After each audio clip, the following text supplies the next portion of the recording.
Kita lanjut ke pertanyaan berikutnya, yaitu pertanyaan kedua. Ini datang pertanyaannya dari Aditya Montazeri, ya.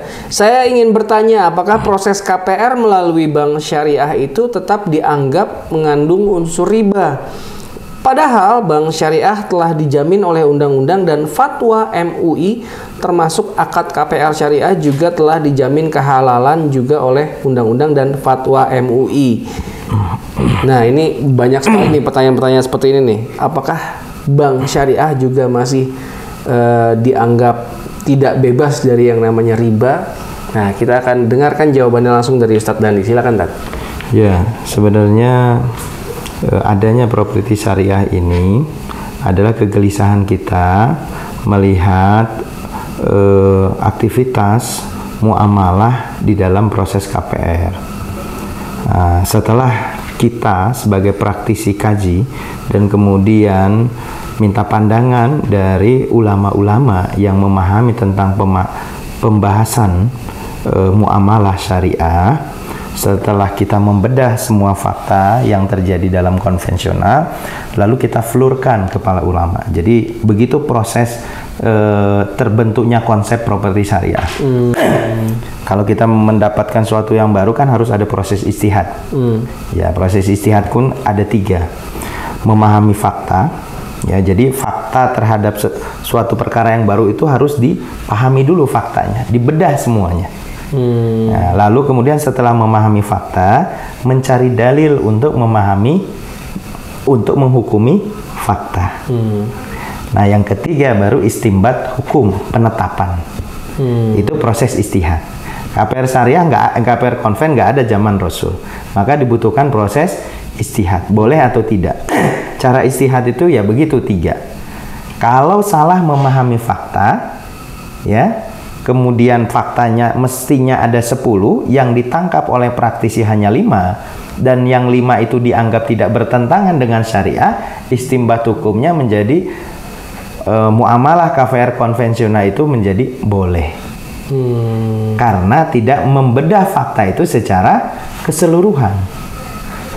Nah, apa yang kita perhatikan dari fakta konvensional itu, akhirnya kemudian yang kita kritisi dari beberapa fakta yang kita kritisi adalah 4 poin saja. Yang pertama ada istilah murabahah KPP kepada penjual pembeli. Itu di bank syariah. Kalau konven udah jelas lah. Kita nggak akan bahas itu KPR konven. Ini KPR yang tadi kan pertanyaannya yang bank syariah yang sudah diakui oleh MUI. Ya. Dengan tidak mengurangi rasa hormat, apakah fakta konvensional KPR konvensional sudah dibedah secara keseluruhan? Nah, kalau sudah bedah, kita bahas satu-satu. Yang terjadi ada namanya murabahah KPP kepada penjual pembeli. Ini istilah dalam bank syariah. Yang kedua yang kita kritisi adalah terkait dengan denda. Yang ketiga terkait dengan jaminan rohon. Yang keempat terkait dengan asuransi. Gitu ya. Maka tinggal dilihat saja, bisa jadi ada bank yang fleksibel terhadap 4 yang kita kritisi. Ada yang lain tidak ada masalah faktanya. Yang bermasalah itu dalam pandangan kita itu 4 ini. Ya, 4 tadi ya. Saya mulai dari belakang, asuransi. Ya, dalam pandangan yang kita pahami berdasarkan pendapat para ulama, asuransi ini tidak sesuai dengan syariah.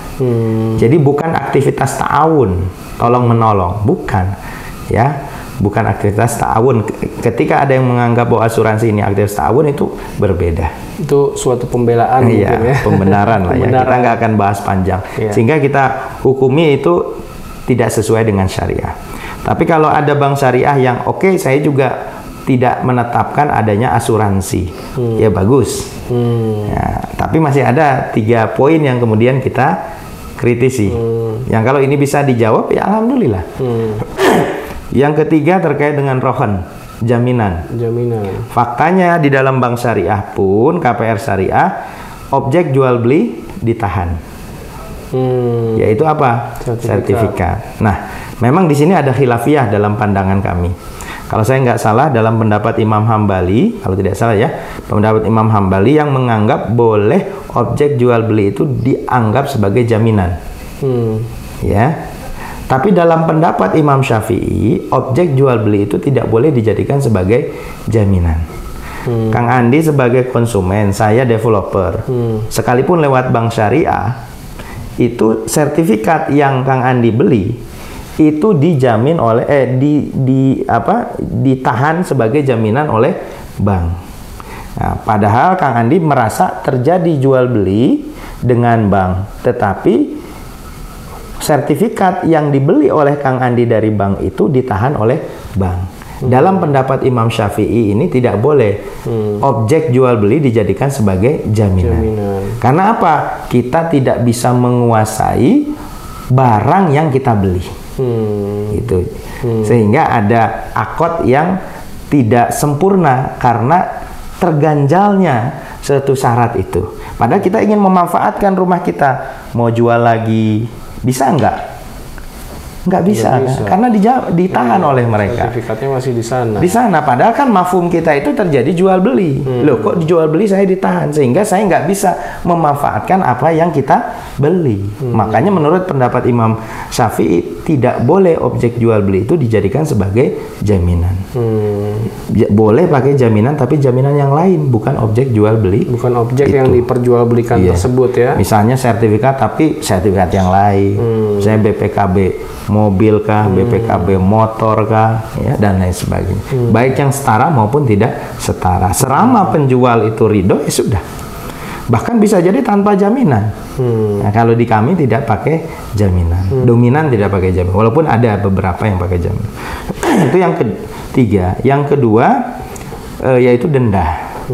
Ya, pada faktanya yang kami pahami di bank syariah juga ada denda. Walaupun katanya denda yang diterapkan sebagai punishment kepada konsumen itu tidak masuk ke dalam pos keuntungan di perbankan, tetapi ke pos infak atau sedekah dan lainnya. Tetapi tetap tidak boleh karena ada pertambahan nilai.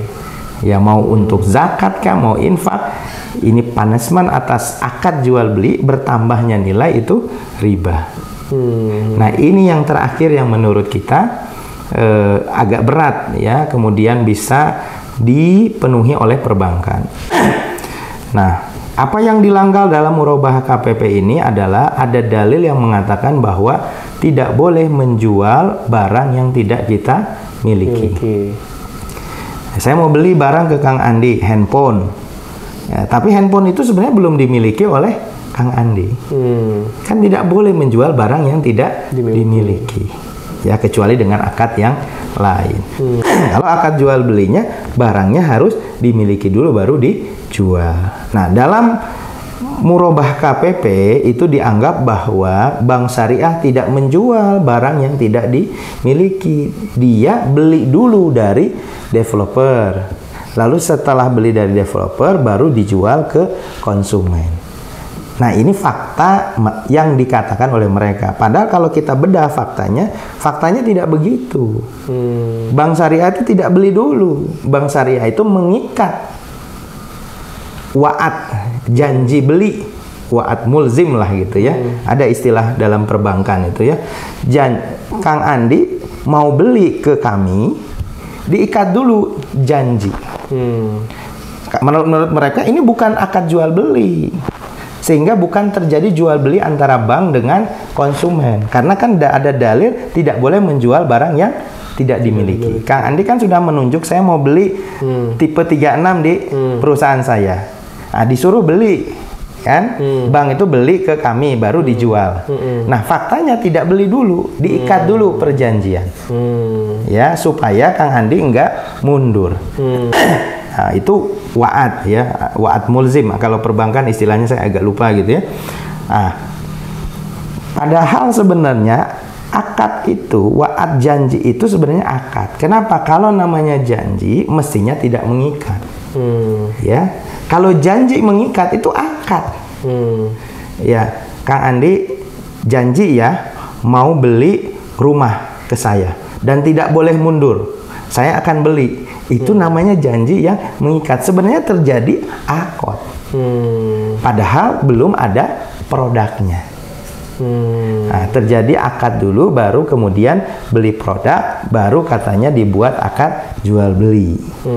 Gitu. Nah, ini yang kita kritisi. Mestinya tidak boleh ada janji yang mengikat. Sudah aja Kang Andi tinggal tunjuk barangnya ada di saya, Bapak beli. Nggak perlu pakai janji-janji. Beli saja, nanti kemudian kalau sudah Bapak miliki, saya beli. Faktanya nggak boleh seperti itu. Karena ini bertentangan dengan regulasi perbankan. Karena perbankan itu hanya sebagai lembaga keuangan, bukan untuk perusahaan jual beli.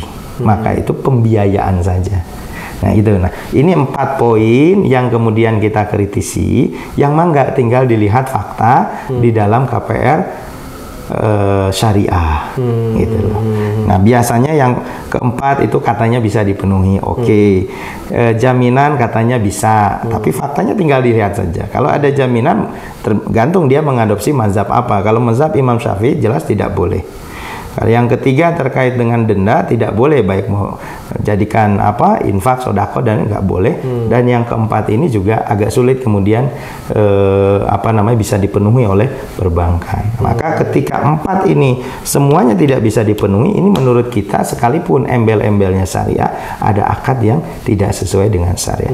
Itulah kemudian lahirlah konsep properti syariah, karena perbankan belum bisa menjawab 4 kritikan kita sebagai antitesis dari KPR konvensional. Gitu. Iya. Wah, Masya Allah. Jadi berarti Sister bisa lebih pilah-pilah lagi nih ketika misalkan nanti merasa ingin membeli properti melalui bank syariah. Kalau misalkan memang ternyata 4 hal yang tadi dibahas oleh Ustadz Dandi, ternyata masih diberlakukan oleh bank syariah tersebut, ya artinya bisa dikatakan itu masih melanggar nilai-nilai syariahnya gitu ya. Dan itu belum benar-benar yang namanya murni syariah seperti itu. Jadi jangan sampai Brother Sister Villa asal yang penting banknya sudah syariah dan ada fatwa MUI dan lain-lainnya, akhirnya mengambil juga tanpa mendalami yang seharusnya ada 4 hal yang dikritisi dulu gitu ya. Kalau misalkan memang 4 hal tersebut bisa dijawab oleh bank syariah tersebut, artinya bisa diikuti, ya silahkan Brother Sister Villa mengambil dengan cara skema perbankan syariah gitu ya, asal benar-benar dilaksanakan apa yang sudah diakadkan tersebut gitu.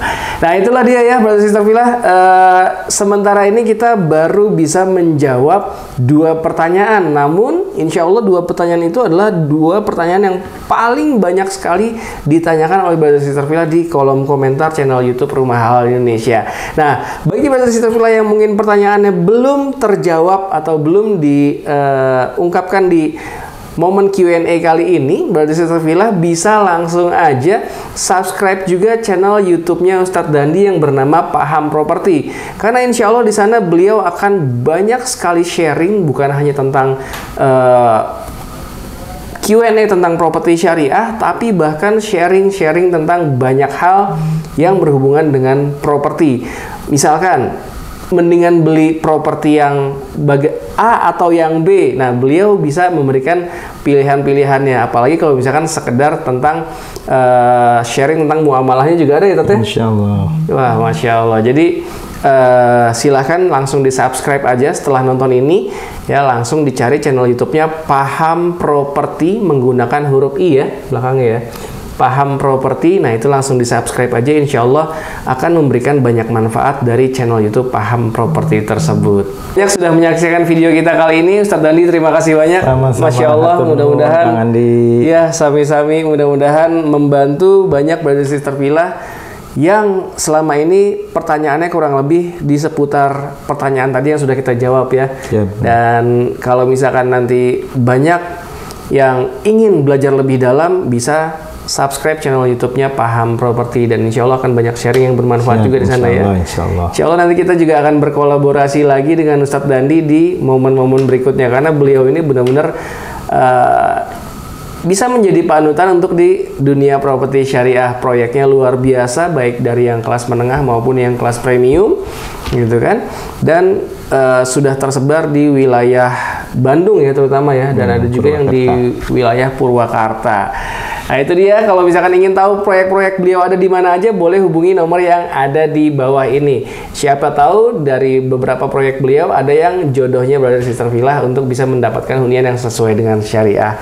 Baik, sekali lagi terima kasih banyak sudah menyaksikan video kita kali ini. Jangan lupa diklik likes-nya apabila Brother Sister Villa menyukai video kita kali ini, dan jangan lupa di-share juga ke orang-orang yang memang selama ini mencari hunian yang sesuai dengan syariah, atau yang selama ini memang masih ragu dalam membeli properti syariah. Nah, mungkin momen Q&A kali ini bisa menjawab keraguan tersebut. Dan silahkan dituliskan juga di kolom komentar pendapat Brother Sister Villa tentang momen Q&A kita kali ini, atau silahkan tinggalkan lagi pertanyaan yang insya Allah mungkin kita bisa adakan lagi momen Q&A seperti ini. Betul ya, Tet ya? Siap. Dan jangan lupa sekali lagi subscribe channel YouTube Paham Properti. Terima kasih. Assalamualaikum warahmatullahi wabarakatuh. Waalaikumsalam warahmatullahi wabarakatuh.